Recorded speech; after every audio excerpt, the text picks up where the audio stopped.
try to get them on the front.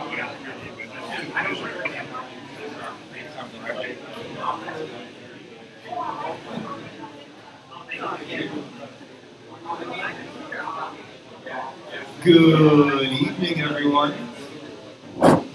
Welcome to Chicago JavaScript. Everybody having a good evening? Pretty good? Did you get something to eat? Something to drink?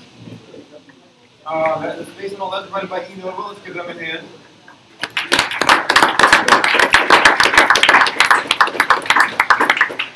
All right, does anybody from eNodeable want to say something? Sure. Hi everyone, thanks for joining us. My name is Curtis. I'm a senior UI developer here today. I'm glad to see all you. You guys are, and gals, are probably pretty familiar with this whole JavaScript meetup thing by now, but I'll go through it a little bit anyway. And you probably know us. We're a fintech company, one of computer world's best places to work, actually. And we are hiring, so required to say that. I hope you've all availed yourself of drinks and pizza and whatnot. So we're all looking forward to a talk about React here, and welcome to Nova, and thanks for stopping by. All right, now, I'm Justin Love, by the way, and our first speaker is actually the other organizer who's honestly doing most of the work these days, organizing speakers and setting up locations and all that stuff. I would actually love to have some additional help to maybe step back at some point. I've been doing this for a few years. But Jhankar is doing an amazing job of keeping this thing moving, and he's also keeping up on all of this technology stuff. So today he's going to tell us about React. Welcome, Jhankar.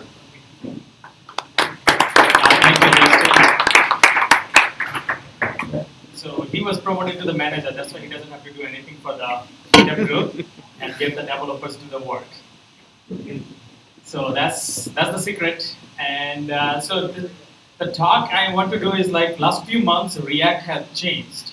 And when I was trying to, going back to the things I was looking, I was working or comfortable for past few years, has changed or have new capabilities. And I would like to share those with you.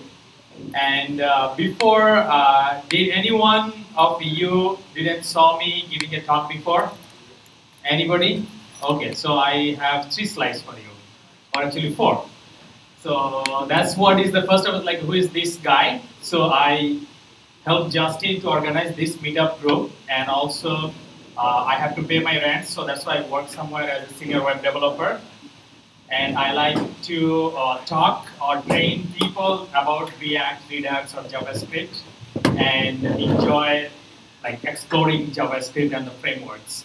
And if I'm not doing something with JavaScript, then I like to jump from a plane, and if the clicker works. That's good. I'm glad that my boss is not here, otherwise my customer seller will be gone.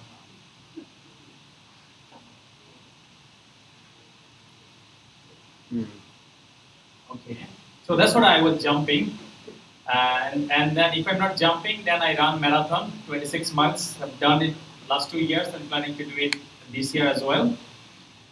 And then if I'm not running, then I would like to click the clicker, which doesn't work. Okay, and then sometimes I like to get like 10,000 volt shock. That's very enjoyable. And rest of the time I give talk in different meetup or workshop. So I would like to talk about 5 exciting things that came to the React world last few months. And the rest part of the talk is expecting that you have done some development with React, and that these features would help you to like follow. But if you are brand new in React, then you can just keep listening or then do something on your mobile phone, check some social media. And so first thing we'll talk about React Fiber. Second thing is the context API, and then fragments, portals, some changes in the component lifecycle, and little bit addition or the things that we didn't thought about before about how to set a state could be extended to make our application better. The first one is React Fiber. And what this one does is like previously what went we are trying to render something on React. Browser works in a single threaded, and then everything is done in one thread. And for that purpose, everything, like almost everything, happens synchronously. So if other than like set timeout or other than some promise or Ajax call, rest of the actions happens in like very synchronous way, one after another. And that's why sometimes previously it has to block the thread because React is really good at calculating the DOM, so it was doing it very nicely and was taking some time. And other things sometimes need to wait, and it was blocking little bit. And user might have thought, okay, this is not fluid, or if they have like some not very good Wi-Fi, go to the remote areas or go to the basement with a T-Mobile. If you have a T-Mobile like me, you know the pain. So that's what was happening. So you're doing most of the DOM work and whoever is coming in the door, you are not paying much attention or you keep them waiting. And that was causing all this problem, was like some animation would have suffered and some visual interactions that user is typing or something, it becomes a little bit janky. So think about it like you are working some organization and you don't have Git, you have SVN or whatever you had in the Stone Age. And then you are trying to build something and then your manager shows up and tells you to fix something. But you are middle of a huge feature. What you will tell me? Okay, wait 1 or 2 days, I will finish my feature and then look into this. So that's what React was doing. So when it was calculating the DOM, if something came, it wasn't giving much attention and it was pausing for a few milliseconds or few seconds visible. And when you have Git, then you can pause your current feature branch and you can create another branch, the hotfix branch, release it, come back to your branch, you will not lose your work and you can continue as a log. So that's what is the kind of the concept of the Fiber, that you can do pause a little bit and check for the important stuff and then come back. And so that you can give like the most important part in the browser as quickly as possible. And this is kind of like the hardcore re-implementation of the React algorithm, and the core of the algorithm. And it can right now split the task. So even if you have like a very large or complex DOM tree, it can break it down into multiple pieces and then spread out to multiple frames. And so it does some part of it, pauses a little bit, and come back to look into continue what it was doing before. And in between, if there is any paint operation it has to be done, it can do it. And then it can go back to when it stopped before.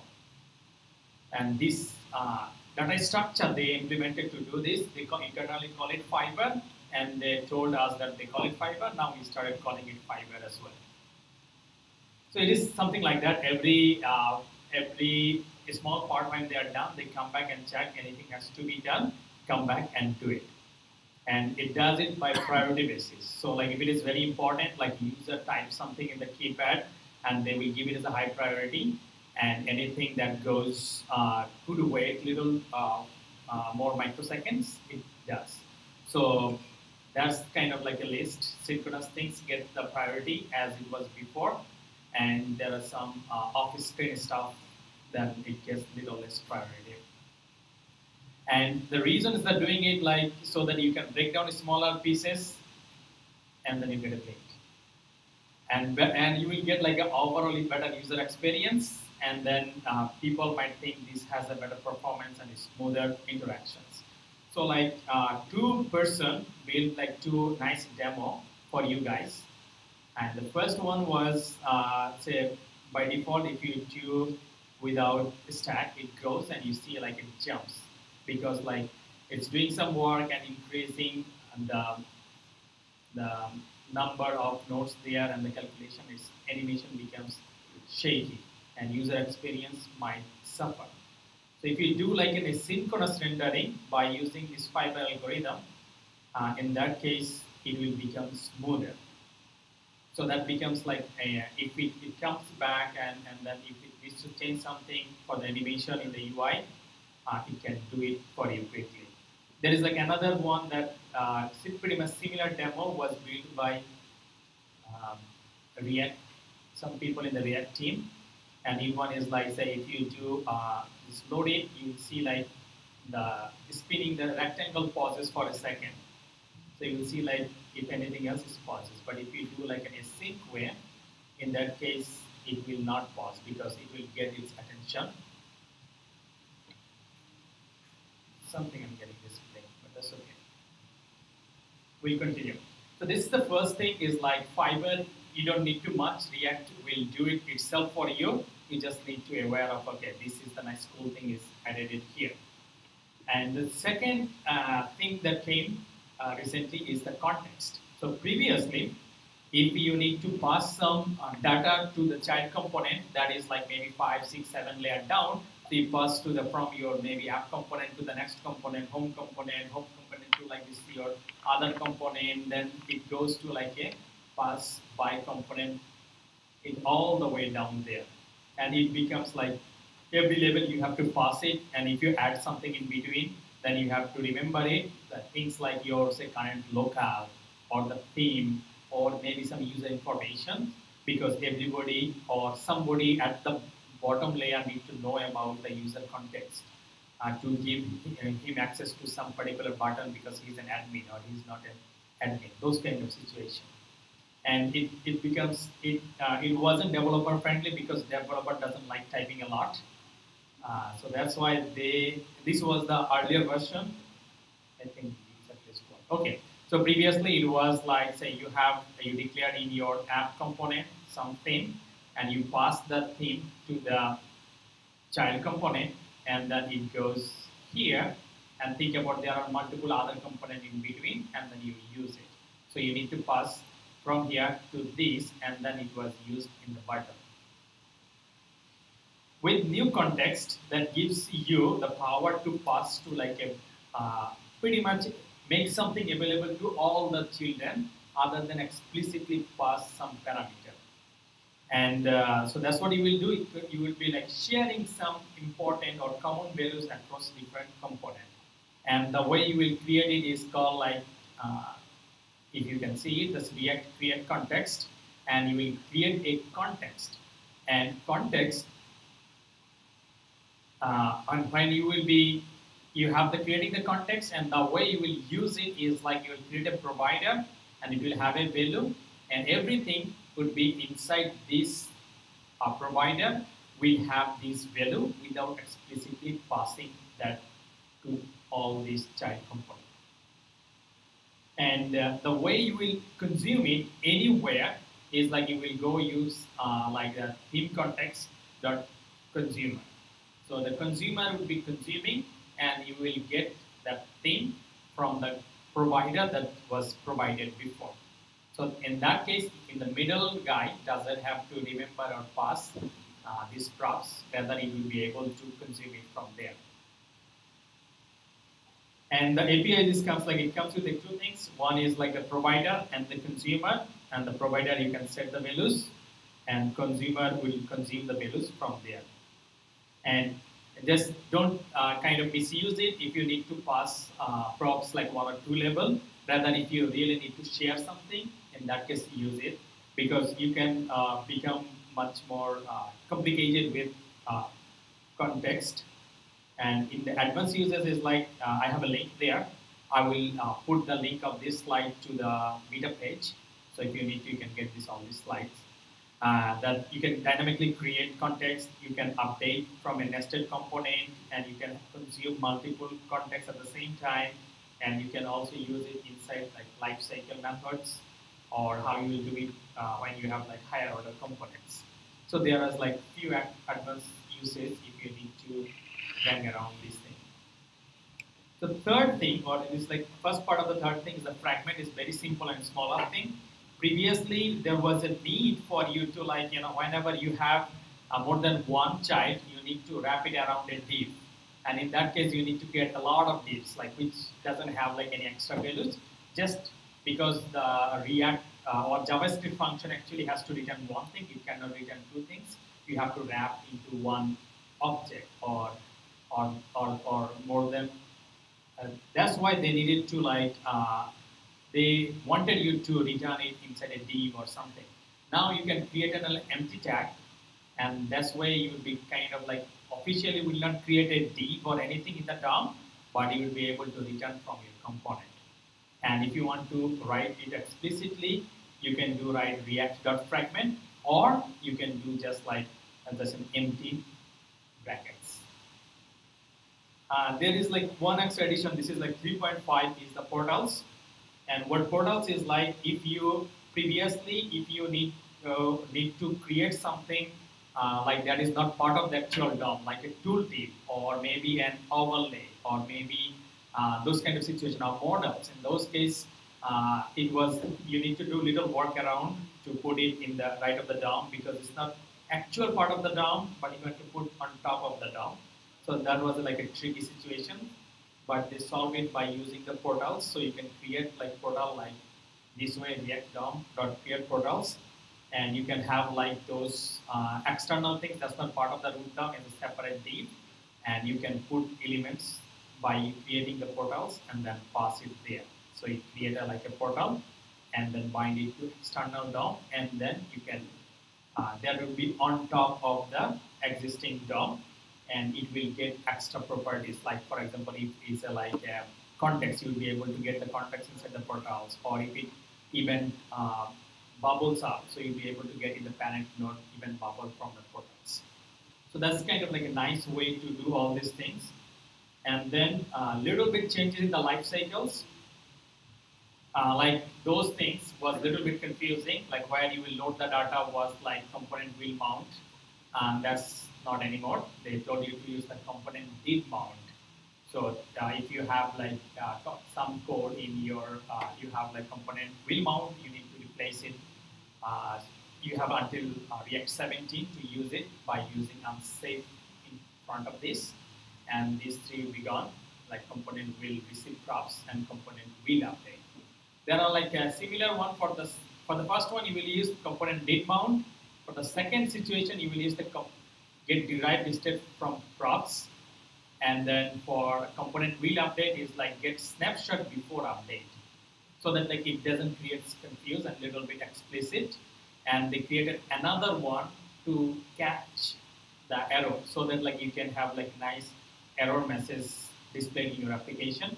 Previously, somewhere if you have like some component throw some exception, it could crash your app. So it became nicer by using component did catch, and you can log error in your console or in your database, wherever you want to store those bad things you have done to your code.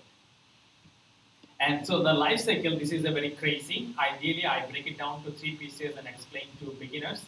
But you will see like few of the known things will be gone and few new things arrive here. And I will not take much of your time because the next talk is really cool. So I will save time for the next talk.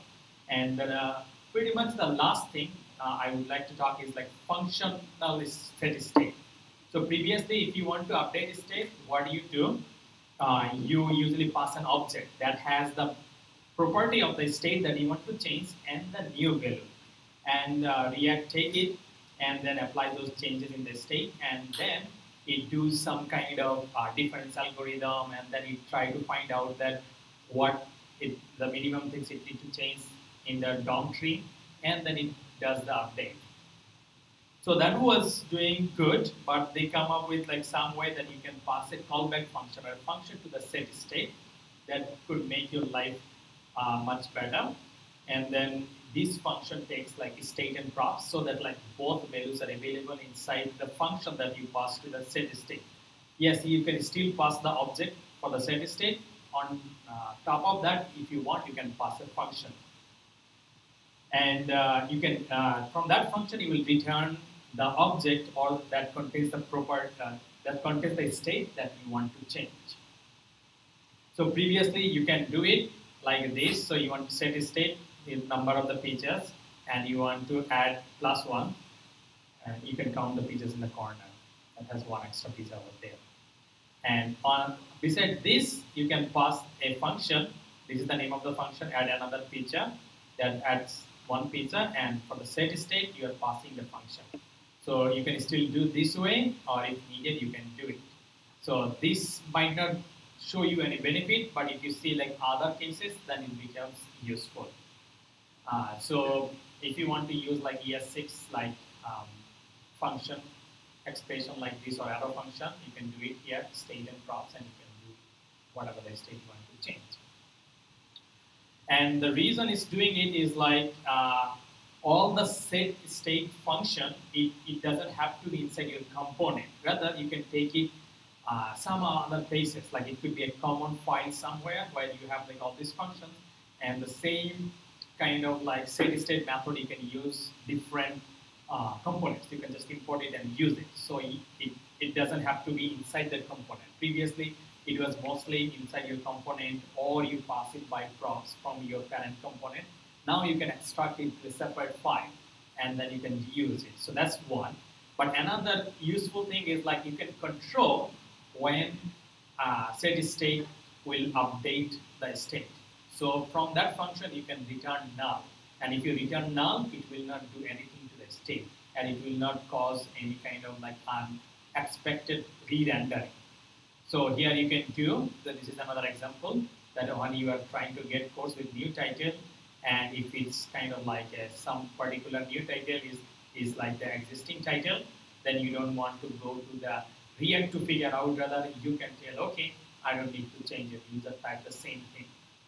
And if it is not, then you will be kind of updating it. So you can return null from the set state, and that could be useful for you to control it. And previously, you can do it like before update, that was like all the work is done, now you're about to update, and at that time you can control. So this is like earlier way you can control it.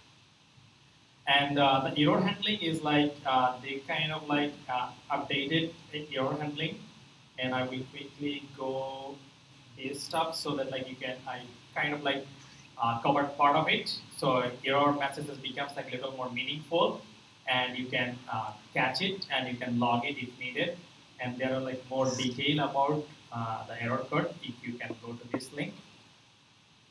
And then the message becomes like much cleaner. Previously, it was giving a list of component and a lot of method from the React that is not meaningful for you. Now it becomes a little more meaningful error.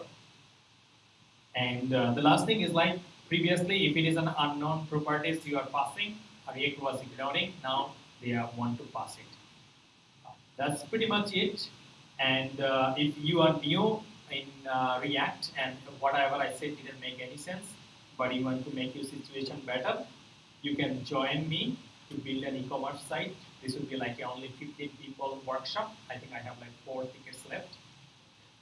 The hands-on, me and my friend will be like a day-long workshop, help you to learn React fundamentals. Only your HTML, CSS, JavaScript basic concept is required. And if you want to, you can look into detail in this site, or you can find me after this meetup. And if you want to learn more about all these new changes happened last few months to React, you can read this. And that's pretty much all. This is pretty much my website or the workshop link or the YouTube. I am planning to make more videos from August. So that's pretty much all. Thank you, everyone. If you are sleeping, clap for yourself. And if you have any question, I will take the question, and in the meantime, we will switch. Okay, Josh.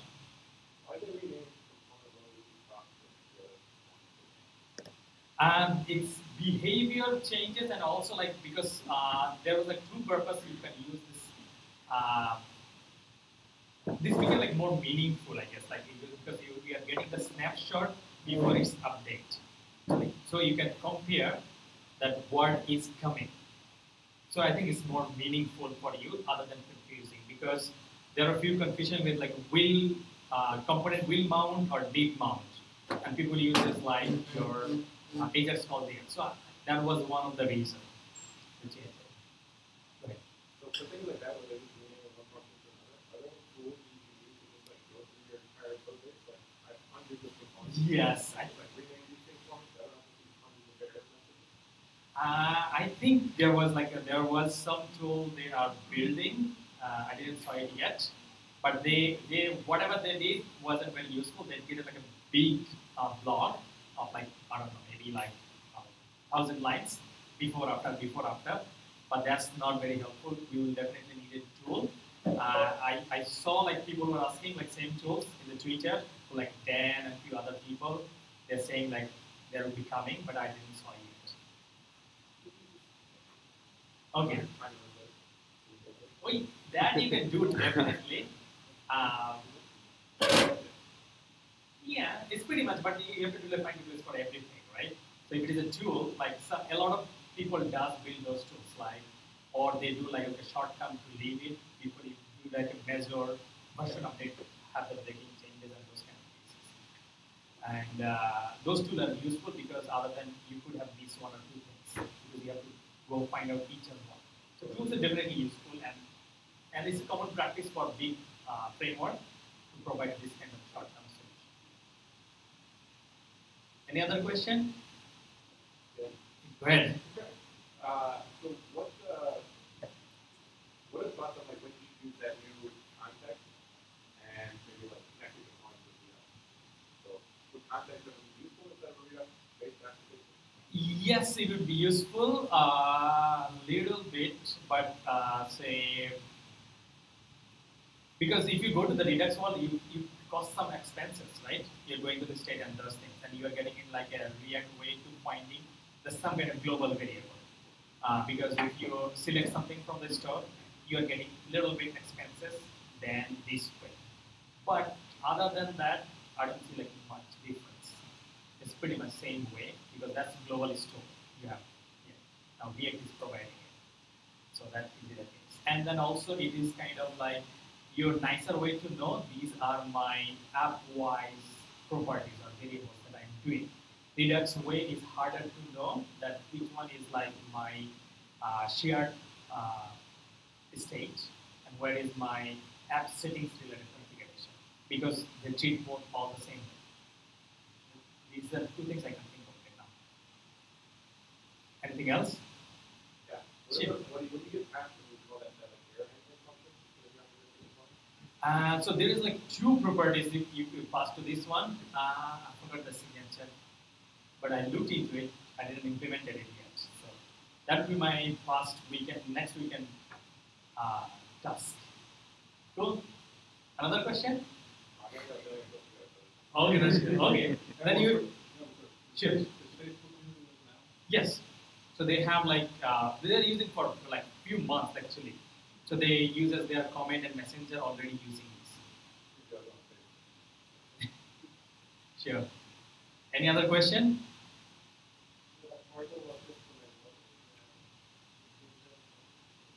Yeah. Those kind of things that you want to put on top another DOM, like another component. It's not part of your actual DOM because it's coming on top of it so that you can see it there, but you want to interact with it. Cool? Cool, so I'll take a break and we'll go to our next speaker. And Justin, you want to? Alright, so the function doesn't look longer than I should have asked my questions already. well, and then, yeah, you had all questions, but it's a little more complicated. But yeah, Josh Beckman is going from questions to answers. Very good. So React has its fibers to try and manage events and things, and I understand he's been talking about the basic JavaScript. Yeah, okay. Basic JavaScript means handling events and timing and when things really are going on in your programs.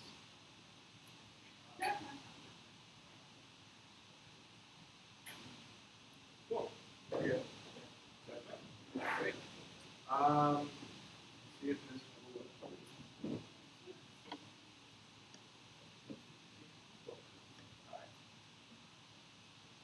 Can everybody hear me like this, or would you rather me use a microphone? Microphone. Okay, great. You're gonna have to remind me to speak up. Okay, so I'm Josh Beckman. I work at a small startup here in the Loop, just north of the Loop a little bit. And my obligatory, we are hiring as well, as been said. Today, yeah, so Jhankar was talking about how they re-architected the rendering structure for React to use this fiber data structure that he alluded to. I would bet that they took a lot of lessons from the stuff that I'm going to go over to do that stuff and make it a lot better. All right? So I'm also going to bet that you have a bunch of bugs right now in your code that are latently going to come up at some point in the future due to all of these complexities that I'm going to go over, especially due to the differences between browser-side JavaScript and Node JavaScript or server-side JavaScript. All right? So how many people here do both of those things? Awesome. All right, great. Cool. Yeah, all right. So this is a complicated topic, and I really want you guys to ask questions, because otherwise I'm going to keep talking faster and faster. And if anybody's ever seen me talk before, you can test it naturally. Yeah. So it's often heard, or you've probably heard it before. I know I have, and I heard it for millions of days before I learned this stuff. JavaScript is single-threaded, JavaScript is event-driven, JavaScript is asynchronous, JavaScript is non-blocking, JavaScript runs the same in Node and on the browser, which is why you can do things like server-side render React, and you can copy and paste your date formatters from your browser into your Node server-side JavaScript, right? But what does this stuff actually mean, right? So what does it mean for something to be, for JavaScript to be single-threaded? So what it basically means is that only one line of your JavaScript code is going to be executed at a time, guaranteed, in your JavaScript code base. If you're running inside of a configuration and on CPU, only one's going to be executed at a time, right? And event-driven is going to mean that your JavaScript code is going to wait for something to happen before it's actually going to do anything, right? So it'll get evaluated upon parse, right? Basically by your JavaScript runtime in the browser on the Node server, but it's going to wait for something to happen before anything else gets executed. And the fact that JavaScript is asynchronous means that you can schedule something to happen later. But again, because it's single-threaded, only one line is going to be executed at a time. And the fact that JavaScript is non-blocking means that your code can't be interrupted. If you have a function, and you've got line 1, 2, 3, 4, line 3 and 4 are going to happen immediately after each other, and nothing is going to interrupt that in your code base, right? Not even your runtime, like your browser or your Node server, is going to interrupt one line from another, unless it's in a different thing. And this line that JavaScript runs the same in NodeJS in the browser, who can tell me one difference between Node and the browser? Awesome. After this, you're going to be able to tell one. So we're going to take stuff at home. All right. Oh, we're going to get to it. Oh, what is one difference between Node and the browser, JavaScript runtime? Oh, we're going to get to the answer. It's going to be this talk. It's great that nobody knows, because I really wanted to do this talk because I think that the stuff that I'm going to go over is something that's actually really important if you're getting into hard problems in JavaScript. But again, nobody raises their hand when I ask what the difference is. So we're going to get to it. So we're going to move the mouse. What can somebody tell me happens when you call setTimeout? Cool. All right, so when you call setTimeout, what happens is your JavaScript runtime schedules an event for some time in the future. So for example, in this line right here, this got the JavaScript runtime, if I'm running this on the browser or Node, what it's going to do is it's going to schedule this function, this closure, this frame, to happen after 500 milliseconds. Cool. How many people think this is going to happen after, or at 500 milliseconds? Cool. How long is it going to take this to happen? Whenever it gets to it is great. At least 500. Okay. We got when it gets to it, at least 500. Anything else?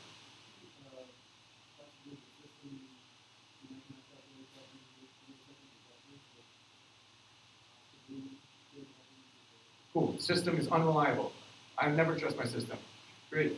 All right. So what's actually going to happen here? We can be even a little bit more precise than when it gets to it, but that's a great answer. What's going to happen here is we're gonna define some seconds, define the variable, schedule our event to happen, and then we're gonna loop for 2 seconds and do nothing except wait for some number to be greater than or equal to 2. Then we're gonna log this, and then we will finally get to this. So it's actually gonna happen at around 2.5 seconds. 2,500 milliseconds. And the reason for that is because JavaScript operates on, is this still on? Great. JavaScript operates on this scheduled event-driven system, right? All right, so let's get to a little harder problem. So I've got a function foo here, right? And when foo is invoked, what's going to happen is it's going to schedule a function to be run after 0 milliseconds. Excuse me. And inside that function, it's going to resolve a promise and then log foo. Okay? Now I have another function called bar, and what it's going to do is when it's invoked is it's going to set a timeout, right? Call a function after 0 milliseconds, and it's just going to log bar. Cool. And then I've got this function foo bar that calls foo and calls bar. What's going to happen when I call foo bar? Okay, so we've got bar is going to go first. Let's raise your hand if you think bar is going to go first. All right, cool. Let's raise your hand if you think foo is going to go first. Nobody. Cool. And, how many people program solely in the browser here? Okay, whatever. What's going to happen is in the browser, this is going to go to foo bar. In the node server, this is going to go to bar foo. Right? This is your first introduction to the difference of these things. And so for the reason why this stuff happens, we're going to get to this kind of runtime model of JavaScript. All right? Great. Yeah. Yeah. Cool. So in the browser, actually I'm going to show you. We have a computer here. We can do that. All right. So I'm going to copy this. I'm going to open up my console. And find the console. Cool. So now I've got my function foo bar. Foo bar. Oh, you guys can't really see that, but foo bar, and then let's go to the terminal. Cool. I've got this stuff here. Cool. So, any ideas of why that happens before I get to actually splitting it? The answer is no kid. Okay. So again, this stuff is real complicated, so I think you got you guys to speed up a little bit. So we're going to get to what it is. So the place where this starts is this model of the JavaScript runtime. Who's ever seen a chart like this before for like JavaScript? Cool. Where'd you see it? Class. Okay. So JavaScript operates on three main concepts, right? The JavaScript runtime. One is the heap, right? Each of these is a little block of memory, a little allocation of memory for your program, right? This might be var A, this might be some string, this might be some object, this might be some function, right? I'll point you to something, okay? This is just kind of sitting around in your memory heap, right? Allocated for your program to run. Okay, this thing over here, this is a stack.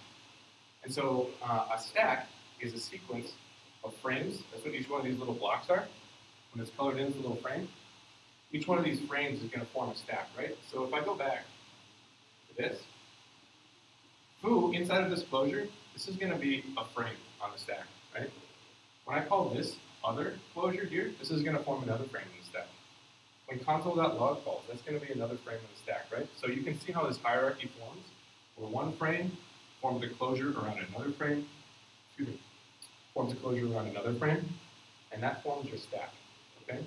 And so what happens is as soon as your function finishes executing, that stack is removed, or that frame is removed from the stack, and it proceeds on to the previous parental frame in the stack. That kind of makes sense? Cool.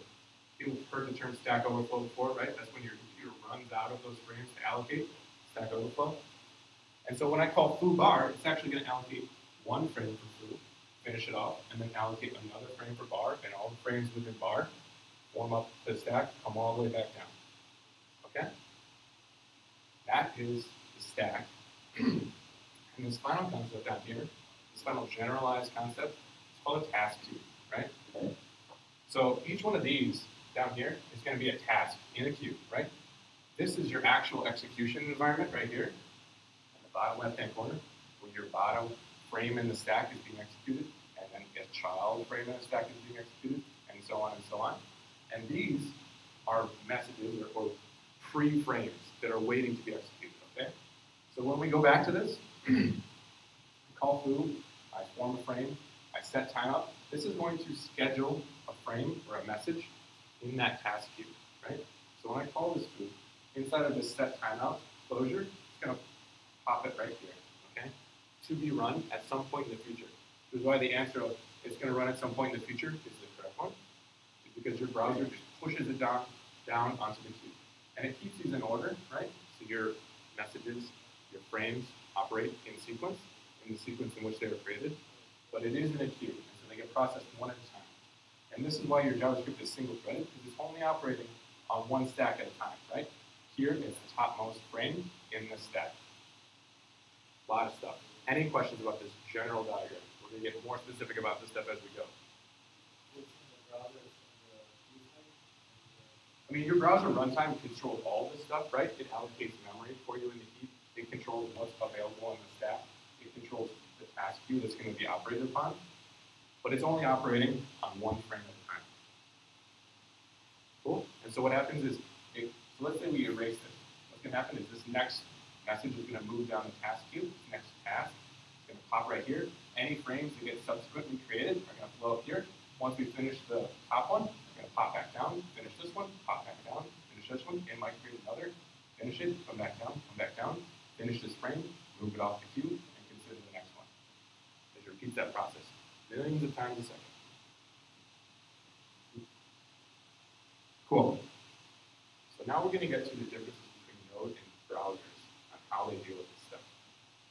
So I'm going to talk about two different concepts. We're talking about browsers versus nodes, or browsers versus nodes. So browsers, I'm going to describe as stack of them, right? So when I talk about the stack, I'm talking about this yellow area over here, right? And they're task-driven, meaning that it's going to consider task after task after task after task, right? And there are two queues that your browser worries about. One is called a macro task queue. We're going to get to that.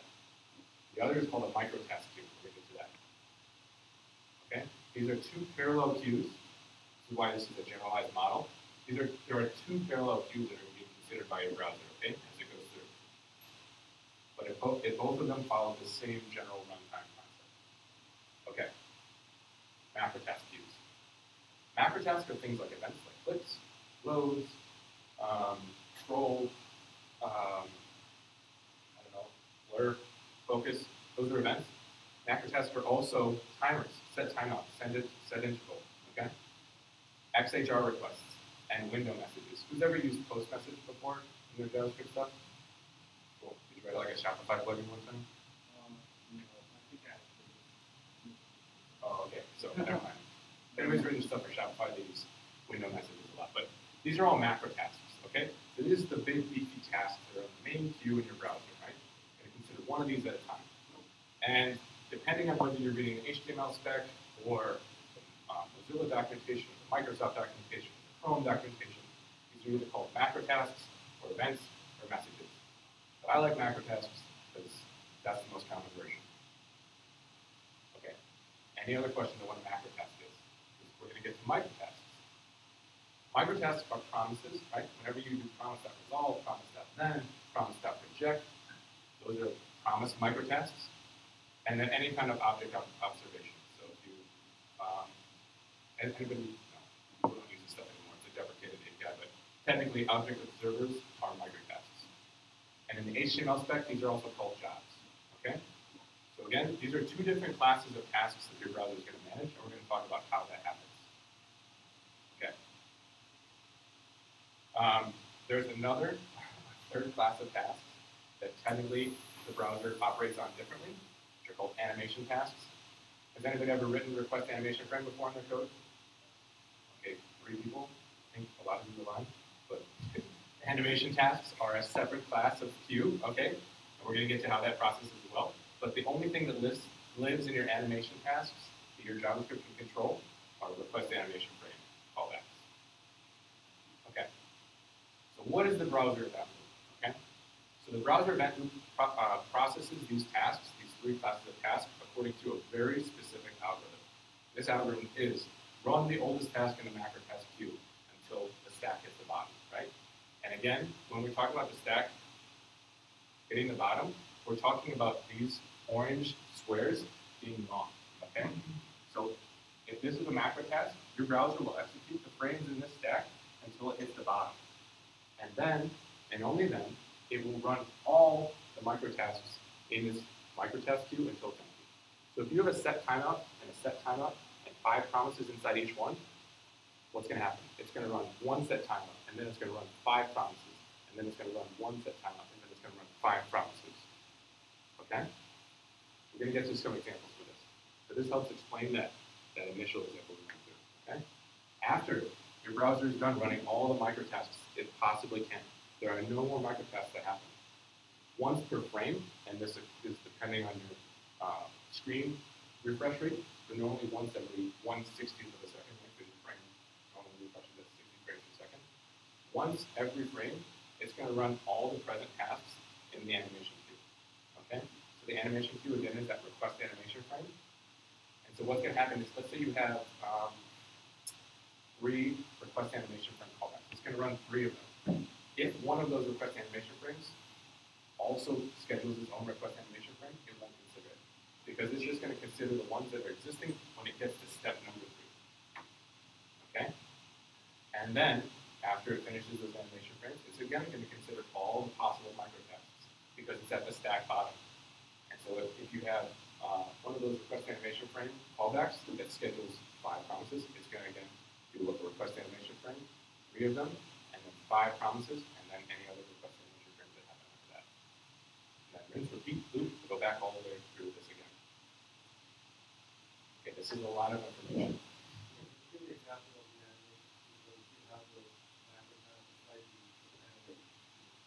Yeah.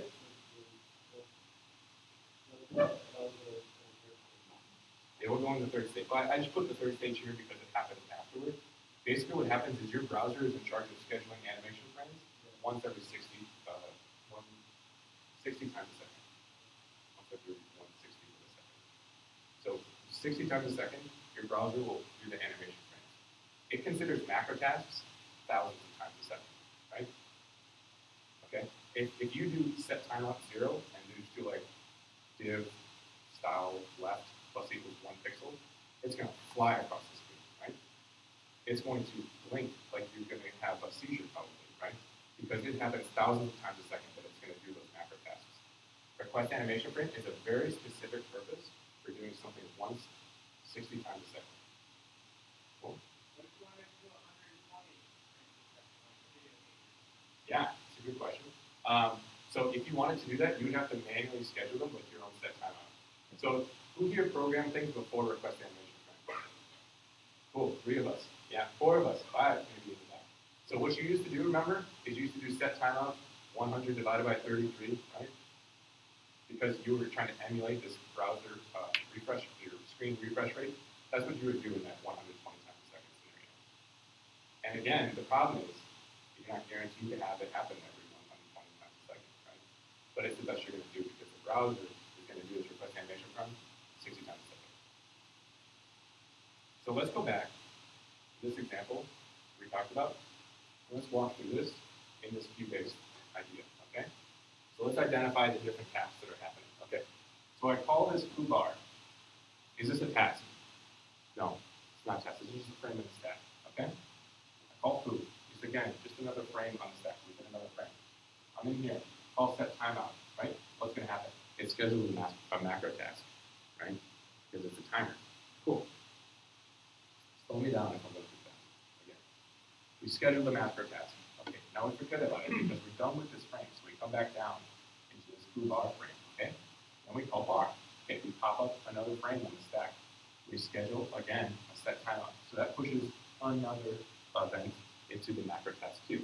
Now we've got 2 set timeout macro tasks that are waiting to be processed, right? Because we're still in this stack down here, right? Now we finish foo bar. We're done with this frame. We move on to the next macro task that's available, okay? The next macro task that's available is this set timeout frame. We enter this set timeout frame. Ooh, we've got another frame here in our stack. We resolve this promise.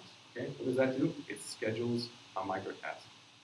So now in our other microtask queue, that goes over here, it's got higher priority, we've got one thing waiting for us. And we can't process it because we're still in the stack. Okay, great. Well, we finished this, and now we're done with our frame. We're done with our stack. What can happen is we can process all of our available microtasks, right? Which means that we can resolve our promise and call console.log. We enter a frame in the stack. This frame doesn't create anything else, so we're done with it. We move on.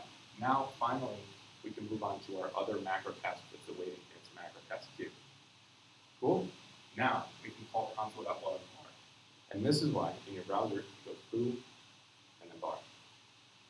Is that clear? Cool. We can move on.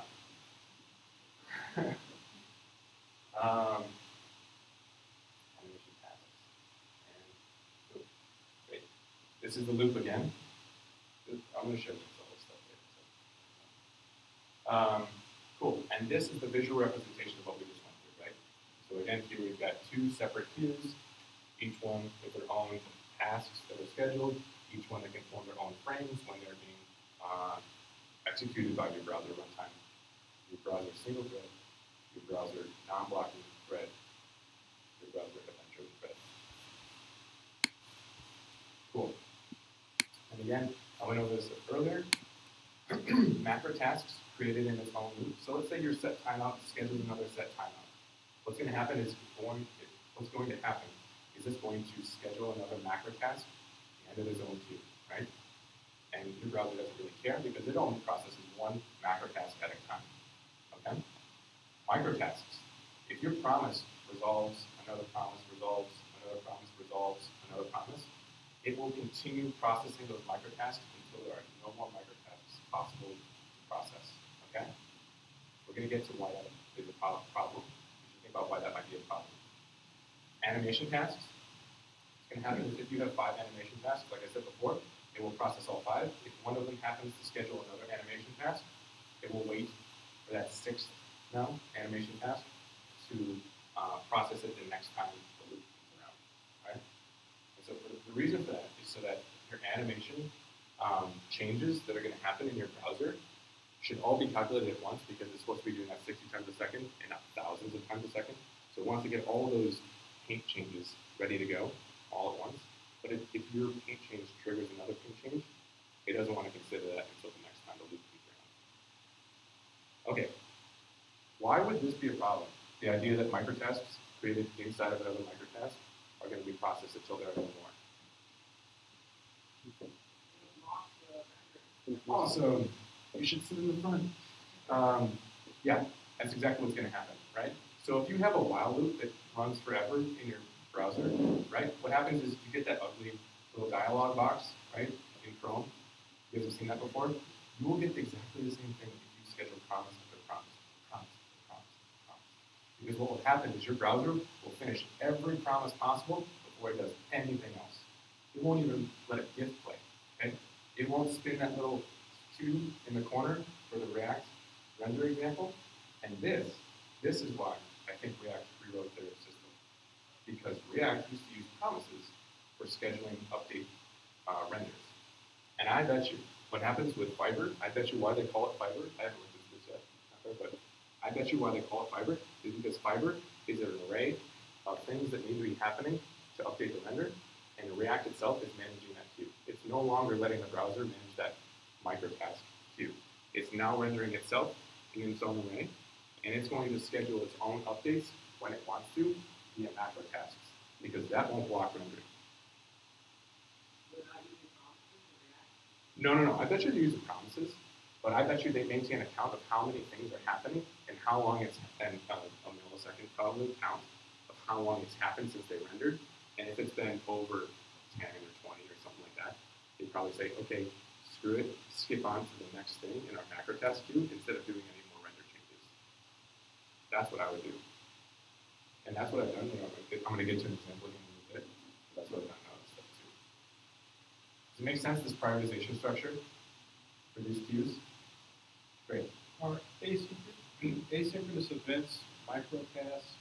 And if you're waiting for something and it is a micro task, how does it handle that? Does it just skip that task or create a new one, saying it's not ready yet, or So do you have an example, or you want me to make up an example? make it a bit? Okay, cool. So let's make it up an example. So let's say we got an XHR, an API request, right? You call fetch. You call XHTML request.new, right? What's going to happen is that's a macro task, right? HTTP calls are macro tasks. Timers are macro tasks. The only things that are micro tasks that are going to block your loop are promises, right? The other thing, obviously, that can block your loop is just like plus 5,000, while loops, right? Just a straight for loop in your JavaScript code, that will block everything, right? But if we're just talking about strictly asynchronous things, promises are asynchronous, right? Your code will continue executing and not consider the resolve of that promise until later, but it will still block randomly because it's in the microtest queue, and it has to finish all of those before it does anything else. Does that make any sense? Cool. That's a great question. And now we're going to get to a little bit of a definition of what I mean by stack bottom, right? So aside from the visual representation we were going through before, let's go through this example here. So let's say I've got some code. Can you guys read this? Okay, great. If you don't say no, I'm not going to read it. Kind of. Thank you. Okay, so I'm going to go through this. So what we're doing here is we're adding an event listener for a click on a button. And then inside of that event listener, we're going to resolve a promise that just logs microtask 1 after its resolution. Okay? And then inside of that click listener, we're going to log click macrotask, right? Because again, a click event is a macrotask. And then a promise resolution is a microtask. Okay, and then we have the same code down here with the numbers 1 replaced with 2. Cool. So what's going to happen when somebody clicks on that button? What's going to be logged to the console?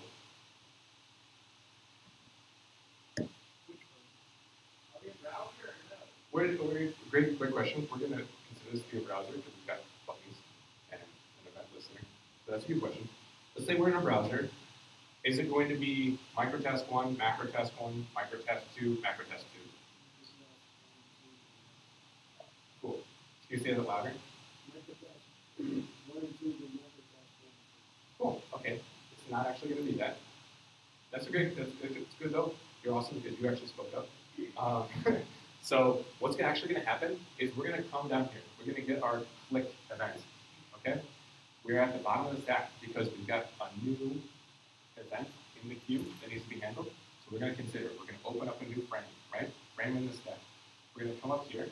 We're going to execute our click listener. We're going to schedule a microtask, right? Which means that this is not going to be logged yet. We're scheduling that for the future because it's a microtask. Okay, now we come down here. This is synchronously executed. This console logs we're going to get. So we're going to get microtask number 1. That's the first thing logged. Then we're going to finish this, right?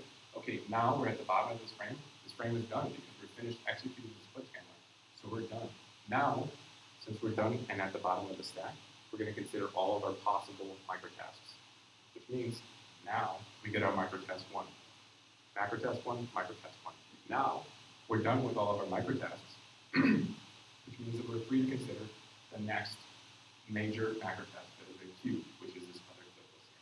And again, we get the same thing, macrotask 2, microtask 2. Does that make sense? Macro, macro, macro, macro. We execute all of the microtasks until its queue is empty. We execute one macro task at a time. So now this is the same thing. But in our JavaScript, we're going to click on the button ourselves. We're not going to wait for a user to do this. Is this going to be any different? Yes, it's going to be different. Okay, I did just make a stupid other slide. I hate making slides.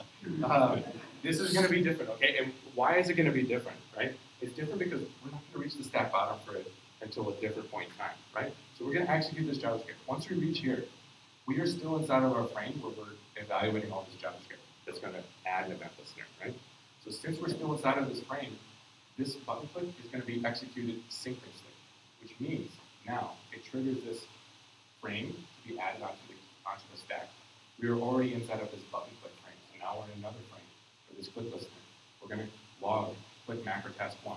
We're going to finish that frame, but we're still inside of this button click frame.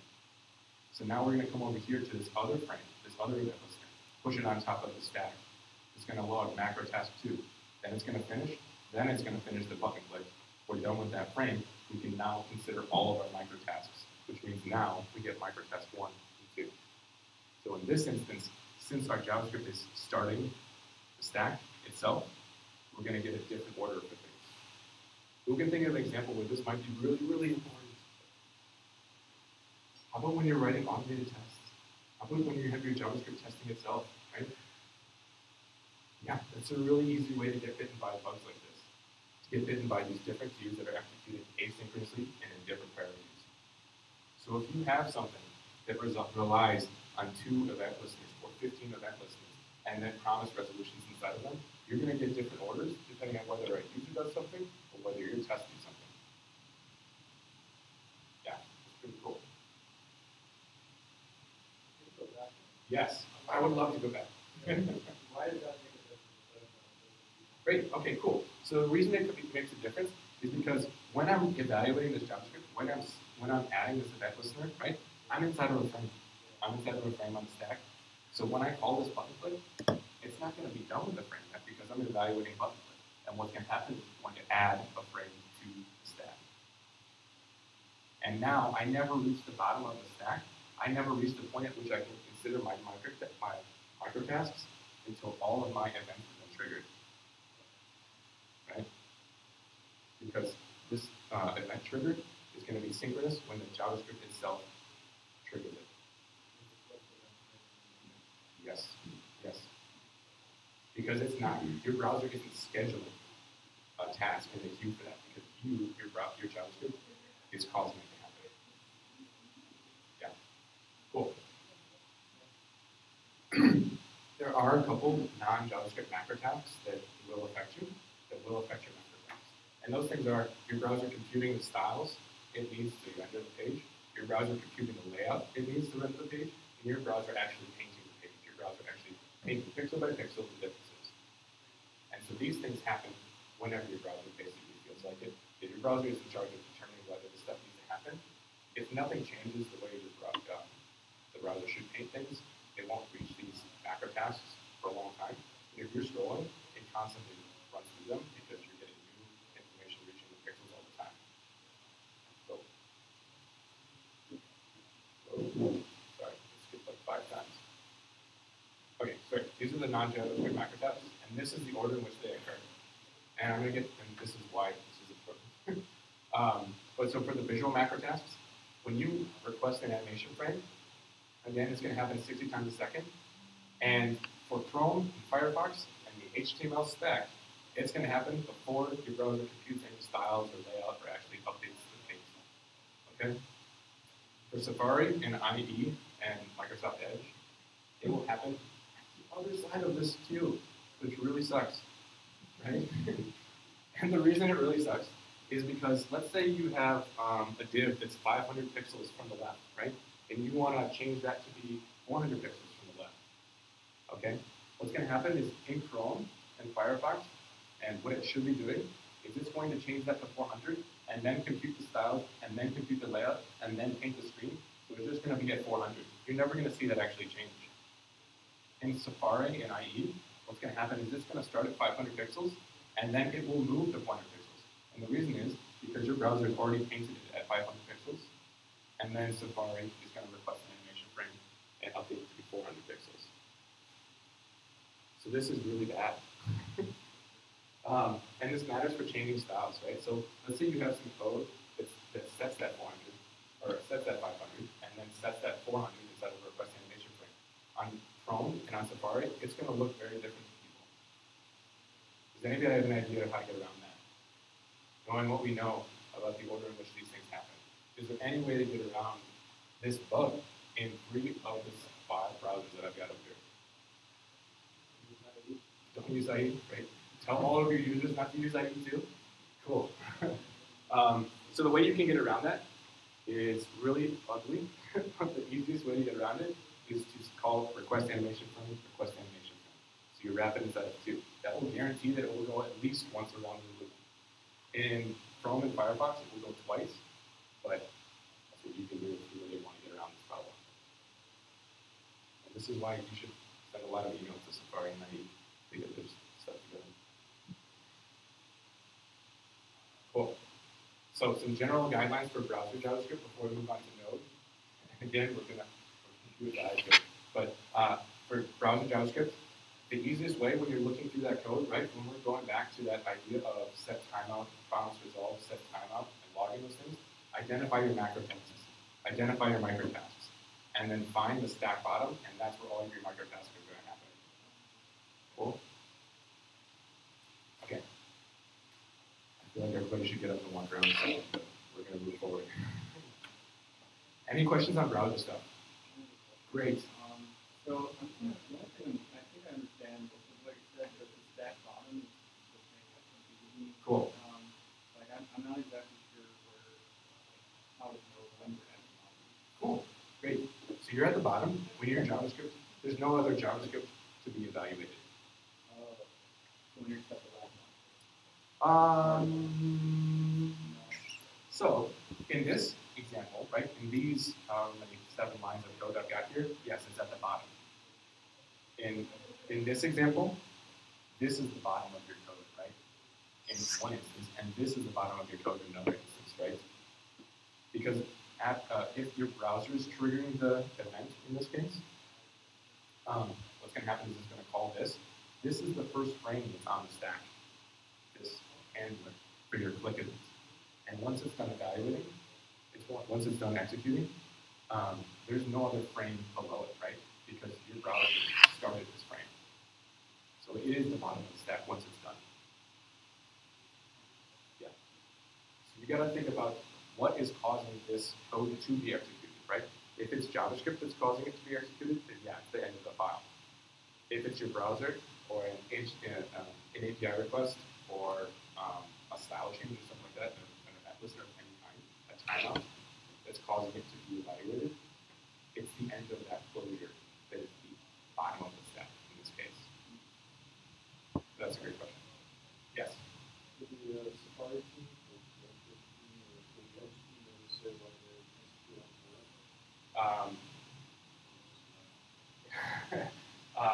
from what I found, it's kind of just life. Hopefully they update themselves to the spec. Oops. Wow. Okay, hopefully they update themselves to the spec at some point. Has anybody ever read the HTML spec for any reason? Okay. I mean, I highly encourage you to do it because you will have a lot more empathy for these people. Okay? The HTML spec is kind of like reading like a fantasy novel where you have to interpret about 50% of things that are in the HTML spec, which is why we get differences like this, right? So depending on where you read in the spec, you either get this idea or you don't. And so I would guess that they had some team that was 10 people that was in charge of implementing this, and they just didn't read paragraph 2, line 7, right, or something like that, and they missed this part. But if you read the HTML spec, they, like I said before, right, they use the word job and microtask intermittently. They use the word event and message and macrotask intermittently, depending on what year the spec was updated and who was writing it at that point. So I guess, yeah, I would say that this is how the world is, but I do have a little bit of these people. Cool. Any other questions on the browser stuff? All right. We're going to get to Node. So as opposed to browsers, which I was talking about being stack governed, right? So the stack governs which task is being executed at any given time, and the browser being task driven, meaning it is considering one task at a time. I'm going to describe Node as being queue governed and task driven, right? And so again, remember that big diagram that we had where we have queues, right? In browsers, the most important thing is when you reach that bottom of that stack, right? Like we were talking about, and you were asking about, when we execute microtasks and stuff, when we reach the bottom of the stack is what's important. In Node, we've got queues, and we're going to get to that. And I really want you guys to ask questions about this stuff because the reason I wanted to do this talk again is because I've never seen it done where people discuss both concepts and why they're different. We're going to get into why they're different. And again, in Node JavaScript, you've got macrotask queues and microtask queues. Okay? That concept is going to stay with us. Node JavaScript macrotask queues. We've got the same timers. We've got our set intervals and set timeouts. We've got I/O callbacks, right? And again, this is HTML requests, DNS requests. This is also in Node because you're in the file system. This is also file opens, file reads, file writes. Those are I/O callbacks, right? That is their own macro task queue. We're going to get to this poll in a second. setImmediates, right? In your browser, you don't have setImmediate, but in Node you do. And setImmediate is its own queue. It is not a timer. And then I/O close callbacks, when a file closes, when an API TCP connection closes, that is a different queue. That is a different macro task. Okay? And what happens is Node itself runs a whole macro task of its own. Remember in the browser we had those compute styles and paint, those non-JavaScript macro tasks? This is the Node non-JavaScript macro task. It's called poll. And what happens is it polls for changes to your TCP connections, polls for changes to your files, that kind of stuff. But it's not inside the JavaScript, but it does take up its own queue. Okay. Questions on this stuff? Any questions about some idea that you have and wondering where it might fall in these queues? Cool. Okay. Next. Node microtask queues. Again, we've got our promises. This is going to stay with us. Promises are microtasks in both the browser and in Node. But in Node, we've got process.nextTick. Who's ever written process.nextTick before? Cool, one person. All right, so, you guys probably will at some point in the future. Process.nextTick is its own microtask queue, all right? And these all have different priorities, which we're going to get to in a second. NextTick, great. NextTick is supposed to mean kind of what it sounds like, the next tick of the event loop, right? So if you view an event loop like a clock on a wall, a tick is supposed to be a portion of time or a portion of the loop collapsing. And so next tick is supposed to be the very next portion of that loop and that collapsing. Cool. I'm going to move over here because I'm going to move down now. But the Node event loop operates a little bit more complexly. So the first thing that happens in the Node event loop when your JavaScript starts executing is it runs the oldest task available in the timers queue. This is 12 o'clock in the Node event loop that goes in a circle. It's going to run all the timers it has available. Any set timeouts, any set intervals that are available for it to run, it's going to run all of them until it runs into the newest number. Okay? So if you've got a set timeout that schedules another set interval, it will run the first one and not the second one at this point in the event loop. It's going to run all the oldest timers. Then what it's going to do is it's going to run the next tick queue until it's empty. What this means is if you've got 15,000 process.nextTicks waiting to be run, it's going to run 15,000. And if those 15,000 schedule another 30,000, it's going to run 45,000 in total because it's going to run them until it's empty. And then it's going to do the same thing for promises, and then it's going to repeat 2 and 3 until there's nothing left for it to do in those microtasks. Does that make sense? So again, we get the same behavior that we have in the browser, where it's going to run all the microtasks until it has nothing left to consider. But in Node, nextTicks get priority. It's going to do this one and then this one. And then if it's empty, it's going to skip it. And if it's empty, it's going to skip it. Cool? That is 12 o'clock on the clock in Node event loop. The next thing that happens is it repeats that process, but now we have the I/O queue. So if you are opening a TCP connection, an API request to something, it is going to handle that data incoming at this point. And it's going to again run the same process where it runs all of the available macro tasks in this I/O queue until it reaches the newest one. And then it's going to again repeat the next ticks, repeat the promises until all of those are empty. We're at about 3 o'clock. 3 o'clock at the event loop. This is all going to come together in a visual in a second. Okay, and again, repeats the same process, but now it does with immediates. So now if we're at 12, and you have so 12, 3, now we're at 6 with our setImmediates, it's going to run all of the available setImmediates. Because setImmediate, what immediate means in this context for Node, immediate means immediately following I/O, which is not clear to anyone except for me right now, probably, but setImmediate means immediately after I/O. And again, it's going to run through all the nextTicks, all the promises. Okay, now we've reached 9 o'clock, 9 p.m., and you're ready to go to bed, and it's going to run all of the I/O close events until it's reaching the newest one. And then it's going to run all of the process nextTicks, all of the promises, all the promise nextTicks, process nextTicks, all the promises until all of them. And this is kind of the way. So you guys can't read this, but I'm going to walk you through it. So this is the visual representation. When we get the link to this, you'll be able to see this stuff. Cool. All right. So this is our timers. This is set interval, set timeout. This is a queue where it's one task, another macro task, another macro task. So let's say we start with 4 of them. What's going to happen is when Node starts executing or starts another revolution of this event loop, it's going to execute 1, 2, 3, 4. If the first one schedules a 5th one, it's not going to consider it right now because it's now the newest macro task. So it's going to be 1, 2, 3, 4, all of the available macro tasks in this set timeout, set interval queue. Then it's going to consider all of our process.nextTicks, all of them that are available. Then it's going to consider all of our promises, which is this down here. And then it's going to repeat this until there's nothing left in these queues. Then and only then will it reach over here to the I/O events.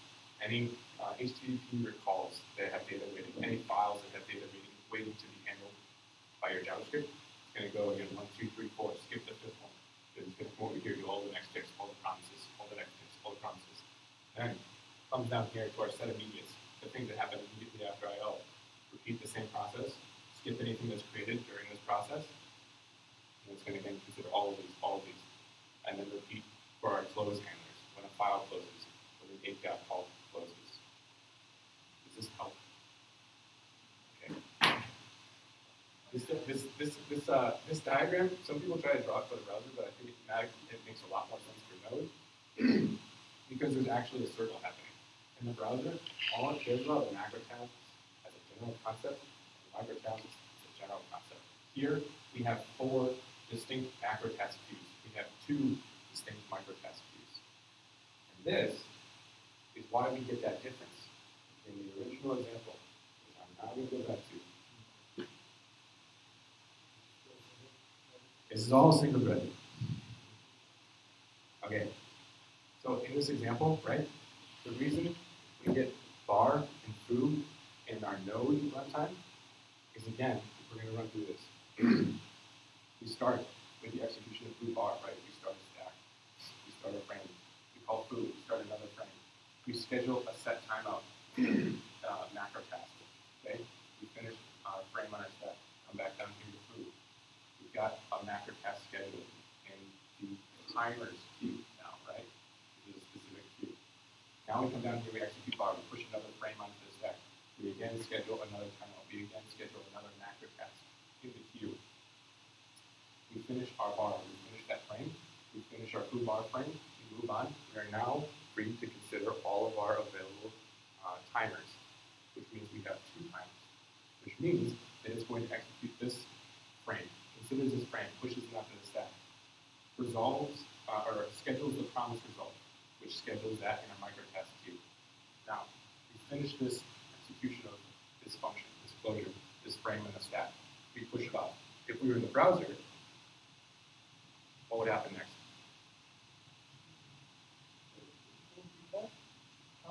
Yeah, foo would be called. And why would it be queued? Why would it be called? Because we're at the bottom of the stack, right? Because we are now free to consider microtasks. But in this example that I'm walking through, we are in Node, which means that even though we're at the bottom of the stack, Node doesn't really care about your stack. Node cares about your different queues that it's got considering, right? In this case, we're considering the timers queue, which means that even though we have a microtask scheduled, we still need to consider all of our available timer tasks to be executed. So we come down here to our other timer task. We move it over. We start the frame. We execute this. We log bar. We finish that frame. We move it off the queue. And now, since we have no other timers to consider, no other timer macro tasks, we can consider all of our micro tasks, which means that now we can resolve foo, which is why you get bar foo in Node and why you get foo bar in the browser. Does that make sense? Everybody's so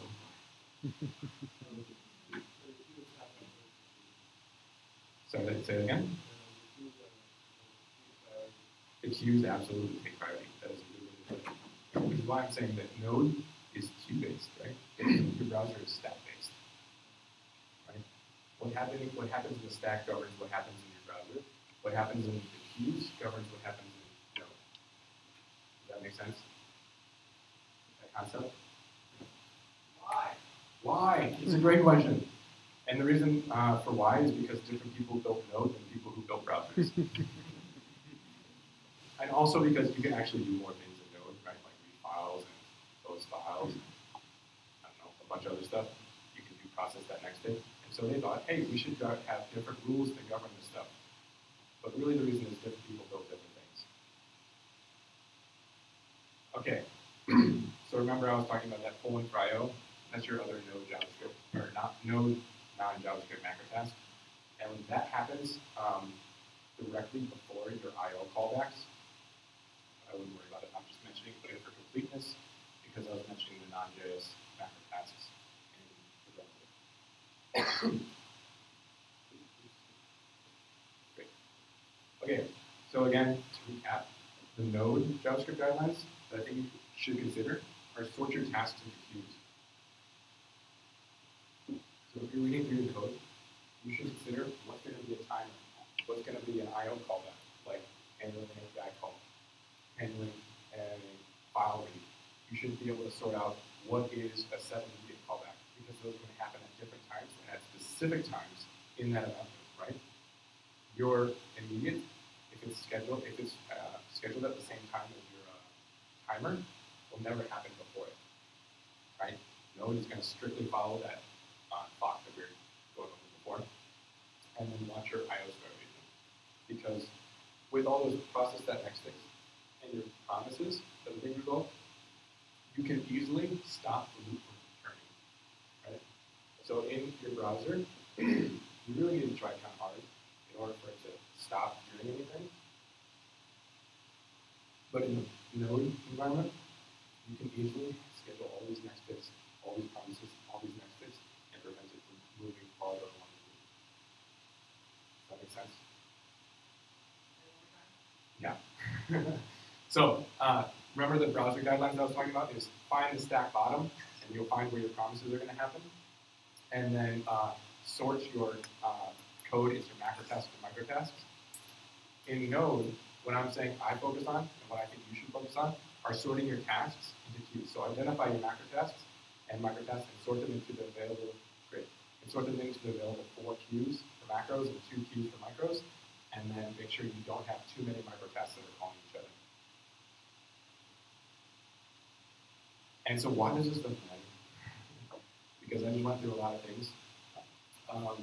But like I was saying, it matters in your browser for computing style, because whether you're i.e. your Safari or Chrome or Firefox is going to matter what you're going to get during your requestAnimationFrame.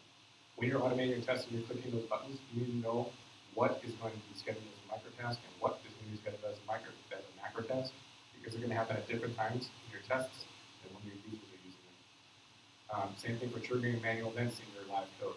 When you're batching promises together, you need to pay attention to what environment you're running, because they're going to be executed at different times. And when you're executing timers versus immediates versus a file close event, those are going to be handled in strict order in Node.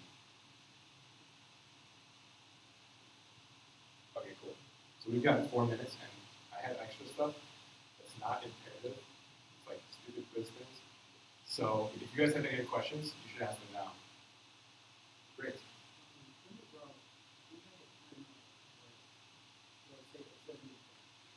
Set interval in the browser. Every 30 milliseconds.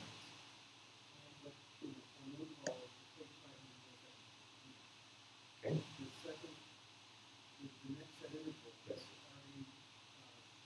Are you saying, like, if I take too long in one, does it cascade and affect all of my downstream events? Yeah.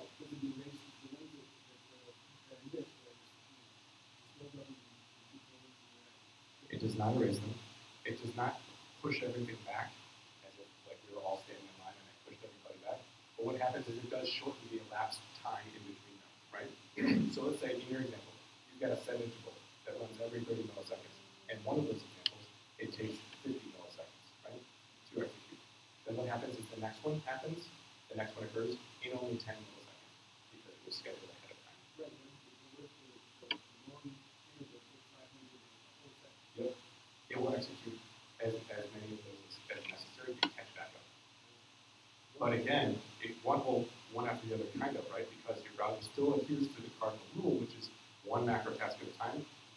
execute all of my available microtasks as soon as I hit stack 5.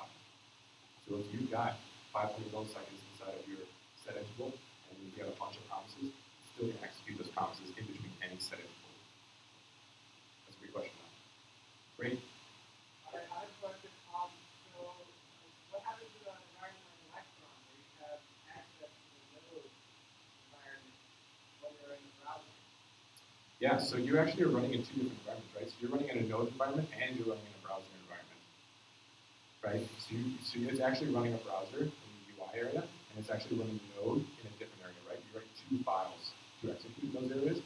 So if you have the same code that's being included in both of them, it will run in 2 separate contexts. It will obey 2 different sets of laws, which is all the more reason you need to pay attention to this stuff. It is horrible. Great. Other questions? Cool, Jhankar, how many minutes do we have? 1 minute. Let's do a quiz. Actually, you know what? Let's not do this. Let's skip over a minute. I'm going to leave this up here. If you guys want, you can figure this out. Or you can post this time that Yeah, I was going to say that. You should post it in the comments, and then we have the comments. Yeah.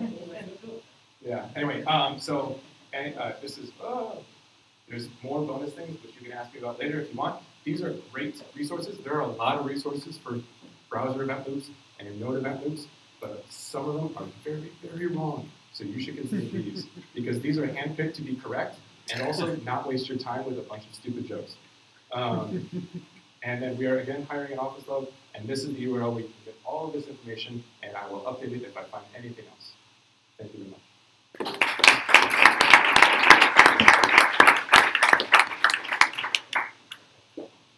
Thank you, Josh. All right, we are always on the lookout for other talks like that, or if you're only looking at more of a beginner early topic, we have people in the community too, so we probably like to learn about that. So yeah, we're always looking for topics. We're looking for some help finding topics in organizing meetings. Other than that, have a good night. Please clear out relatively quickly. You know, people did a lot of work taking this set up for us, and they want to go home at some point. So have conversations, but maybe have them somewhere else. Good night.